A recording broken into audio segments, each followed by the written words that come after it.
Madam Vestige ஷேக் வந்து வாங்கிறதுக்கு delay ஆகுதுன்னு ஆர்சிஎம்மில் ஒரு ஷேக் வாங்கினேன். அது வந்து வெஸ்டீஜ் லெவல் கம்பேர் பண்ணவே முடியல. ஏன்னா வெஸ்டீஜ் ஷேக் வந்து சூப்பராக இருக்குது. எனக்கு கொஞ்சம் ஸ்டமக் அப்செட் ப்ராப்ளம் இருந்துச்சு. அது எல்லாமே நல்லா பண்ணி சூப்பராக இருந்தது. நான் இன்னொரு ஷேக் வந்து அவசரப்பட்டு ஆர்சிஎம்மில் வாங்கிட்டேன். அந்த ஷேக் குடித்த உடனே ரொம்ப உடம்பு முடியாமல் போகுது. என்ன பண்ணுறது இல்லை. இனிமேல் வெஸ்டீஜ் ஷேக் ஆகிறதுக்கு முன்னாடி இன்னொரு ஷேக் வாங்கி வச்சுக்கணும்னு பார்க்குறேன். பாருங்கள், வாங்கிட்டேன். அது குடித்து ஸ்டமக் அடிக்கடி அப்செட் ஆகுது. ரொம்ப உடம்பு முடியாமல் போகுது. நான் வாங்கிட்டேன்ற காரணத்துக்காக குடிச்சிட்ருக்கிறேன். ஸோ எப்போயுமே ஒரு ஷேக் கையில் இருக்கும் போது இன்னொரு ஷேக் ஆர்டர் பண்ணிடணும்னு பார்க்குறேன் மேடம்.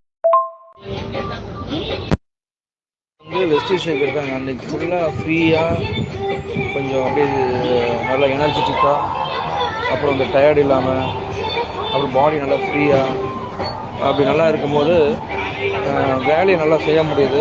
எவ்வளோ நான் தூரம் வேணாலும் ட்ராவல் பண்ண முடியும். இப்போ இன்றைக்கி பாருங்கள், நான் திருநூறு வரைக்கும் போகிறேன்.